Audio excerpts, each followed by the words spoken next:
আমরা দেখতে পাচ্ছি সারা দেশেই, শুধু ঢাকায় না, বরিশাল সহ সারা দেশেই গণমাধ্যমের উপর হামলা মামলা চলছে। এটি একটি নিন্দনীয় ব্যাপার।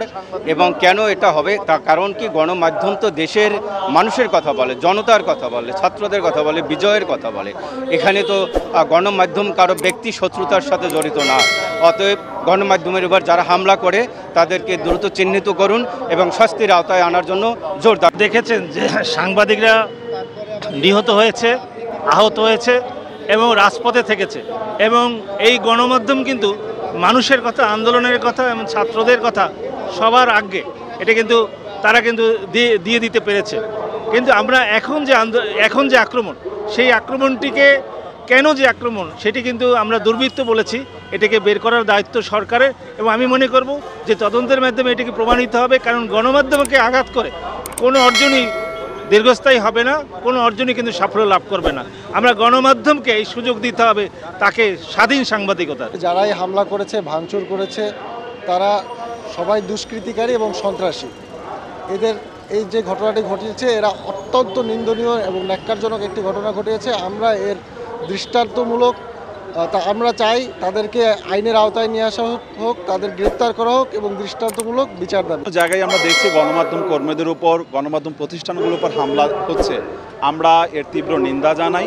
আসলে বিচারহীনতার যে সংস্কৃতি, সেখান থেকে যদি বেরিয়ে আসা না যায় তাহলে তো আমরা কোথায় যাব? আমরা সরকারের কাছে বিনীতভাবে করজোরে অনুরোধ করছি এই হামলার যেন বিচার করা হয়, বিচারহীনতার যে সংস্কৃতি সেখান থেকে যেন বেরিয়ে আসা হয়। আমরা রাষ্ট্র পরিবর্তন হতে পারে, সরকার পরিবর্তন হতে পারে, রাজনৈতিক প্রেক্ষাপট পরিবর্তন হতে পারে, কিন্তু আমরা গণমাধ্যমের যারা কথা বলি, দেশের কথা বলি, রাষ্ট্রের কথা বলি, তারা রাজপথে। কিছু হলে আমাদের উপরে হামলা কেন, আমাদের উপরে কেন ভাঙচুর, কেন আমাদেরকে অবরুদ্ধ করা হবে? আর কত আন্দোলন করব? আমরা তো মানুষের কথা বলি, আজ আমরা আমাদের কথা বলছি। আমরা এর পরিবর্তন চাই। আমরা দাবি করব বর্তমান যারা সরকারের প্রতিনিধিত্ব করছেন, রাষ্ট্রের দেখছেন, তাদেরকে বলবো আমাদেরকে যারা হামলা করছেন, অবরুদ্ধ করছে, তাদেরকে চিহ্নিত করুন, কঠিন আইনের আওতায় আনুন। আমরা দেখছি গত কয়েকদিন ধরেই, বিশেষ করে একটি অস্থির সময় পার করেছি আমরা গত কয়েক মাস। সেই জায়গা থেকে গত 5 তারিখে ছাত্র জনতার যে একটি গণজোয়ার, একটি গণ আন্দোলনের মুখে সরকার পতন হয়েছে এবং নতুন একটি অন্তর্বর্তীকালীন সরকার এই রাষ্ট্র পরিচালনা করছে। আমরা কিন্তু আশাবাদী এই সরকারের কর্মকাণ্ডে এবং তারা যে কমিটমেন্টগুলো করেছে। কিন্তু আমরা দেখছি কি যে এক শ্রেণীর দুর্বৃত্তরা এখনও কিন্তু তারা গণমাধ্যমের উপরে, গণমাধ্যমকে টার্গেট করেই কিন্তু তারা তাদের নানা অপ্রীতিকর কর্মকাণ্ড ঘটাচ্ছে। আমরা মনে করি এটি এই অন্তর্বর্তীকালীন সরকারকে প্রশ্নবিদ্ধ করার জন্য একটি চক্র এই কাজগুলো করছে। আমরা তাই এই সরকারের কাছে দাবি জানাবো, গণমাধ্যম সাধারণ মানুষের কথা বলে, গণমানুষের কথা বলে, রাষ্ট্রের কথা বলে, তারা এই বিষয়টি মাথায় রেখে অতি দ্রুত এই হামলা এবং ভাঙচুরের যে ঘটনাগুলো ঘটছে এগুলো সুষ্ঠু তদন্ত করে বিচারের আওতায় আনবে।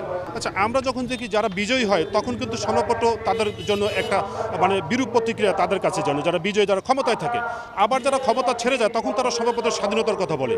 আপনারা যারা গণতন্ত্র রক্ষার জন্য এই যে এখন বর্তমানে ক্ষমতা আছেন, আপনারা কেন গণমাধ্যমের উপর আবার হামলা করবেন? সেই পুরনো ধারায় যদি থাকেন তাহলে আমরা তো শঙ্কিত থেকে, আমাদের সংখ্যা থেকে যায়। আমরা এই সংখ্যা থেকে মুক্ত চাই এবং প্রধান উপদেষ্টার কাছে আমরা এই ডিমান্ডটাই করি। আমরা খুব সুনির্দিষ্ট করে বলতে চাই, আমরা যারা আসলে এতদিন পর্যন্ত যে শিক্ষার্থীর আন্দোলনে ছিলাম, আমরা একটা বৈষম্যহীন গণতান্ত্রিক বাংলাদেশ চাই। তো এটা বিনির্মাণের জন্য সবার আগে যেটা প্রয়োজন, একটা স্বাধীন গণমাধ্যম। তো আমরা দেখছি আন্দোলনের ভিতরে এবং আন্দোলনের পরে আসলে নানা সময় আমাদের গণমাধ্যম কর্মীরা আক্রান্ত হয়েছেন, গণমাধ্যমের অফিসগুলো আক্রান্ত হয়েছে। আমরা খুব সুস্পষ্ট করে বলতে চাই যে শিক্ষার্থীরা কোনোভাবেই গণমাধ্যমের প্রতিপক্ষ না। শিক্ষার্থীরা মনে করে যে আসলে গণমাধ্যম যদি তার দায়িত্ব পালন না করে তাহলে আসলে আমাদের যে প্রত্যাশার বাংলাদেশ, সেই প্রত্যাশার বাংলাদেশ আমরা প্রতিষ্ঠা করতে পারবো না। ফলে গণমাধ্যমের যে কর্তব্য, তার যে দায়িত্ব, এটা পালনে গণমাধ্যম সচেষ্ট থাকবে, এটা আমাদের বিশ্বাস। এবং গণমাধ্যমের নিরাপত্তা নিশ্চিতের দায়িত্ব আমরা মনে করি আজকে আমাদের শিক্ষার্থীদের। যে বাংলাদেশ আজকে শিক্ষার্থীরা বিনির্মাণ করেছে, সেই বাংলাদেশকে সামনের দিকে এগিয়ে নিয়ে যাওয়ার জন্য গণমাধ্যমের কোনো বিকল্প নেই। আমরা এখানে দাঁড়িয়ে স্পষ্ট করে বলতে চাই, আন্দোলন চলাকালীন সময় এবং আন্দোলনের পরে গণমাধ্যমের উপর যারা হামলে পড়েছে এরা কেউ শিক্ষার্থী না এবং এরা কেউ আন্দোলনের লোক না। এরা একদম চিহ্নিত দুষ্কৃতিকারী। আমার মনে হয় যে রাষ্ট্রের দিক থেকেও আসলে এই অপরাধীদেরকে শনাক্ত করে বিচারের আওতায় আনা উচিত। আপনারা জানেন কিছুদিন আগে যে আমরা আন্দোলন করেছি, সেখানে আমরা সবসময় বলেছি যে আমরা একটা বৈষম্যহীন একটা গণতান্ত্রিক বাংলাদেশের স্বপ্ন দেখি, একটা যেখানে হচ্ছে কোনো বৈষম্য থাকবে না, কোনো নিপীড়ন থাকবে না, আমরা নতুন বাংলাদেশের স্বপ্ন দেখি। সেখানে যদি গণমাধ্যম কর্মীদের উপর বা গণমাধ্যম কার্যালয়ে হামলা হয়, তাহলে ওই যে আমাদের যে চাওয়াটা, সেই চাওয়াটাকে প্রশ্নবিদ্ধ করা হয়। আমরা নতুন বাংলাদেশে আসলে চাই যে গণমাধ্যম কর্মীরা তাদের নিজের দায়িত্ব সুষ্ঠুভাবে পালন করবে, সংবাদ প্রচার করবে, তাদের কাজ করবে, এবং তাদেরকে বাধা প্রদানের জন্য যদি কোনো গোষ্ঠী বা কোনো ব্যক্তি আসলে তৎপর হয়, তাহলে শিক্ষার্থীরা এটা প্রতিহত করবে। এবং এই যে হামলা হয়েছে, এটার সুষ্ঠু তদন্ত সাপেক্ষে আসলে এই হামলার নিন্দা জানাচ্ছি এবং বিচার প্রত্যাশা করছি।